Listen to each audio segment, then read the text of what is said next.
I kind of started an Awesome World Foundation like everything is just sort of organic, you know? Like I wrote the book and I put the book out myself, and then a bunch of people started buying the book, and then I was like, whoa. And then my son, when he was in school, he would get these like little like pieces of paper that would come home with him. That'd be like, this author is gonna come read today at your school.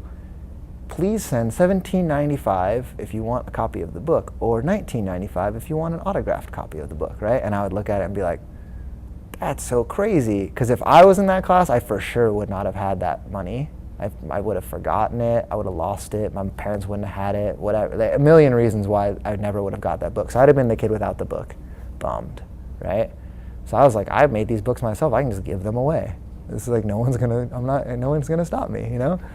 So I went on tour and read these books to all these people. Well, I basically, like, I sent out an email to everybody that bought the book, and then I went to lunch, and I came back, and it was like, come to this place, come to this place, come to this place.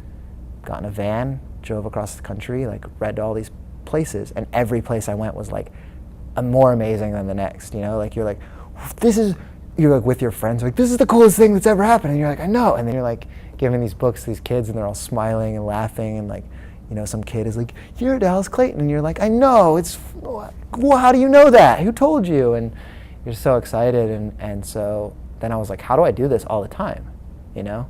So I came back to LA, and I was like, I'm gonna start a foundation that, you know, gives away books. Sell books, give away books, pretty easy.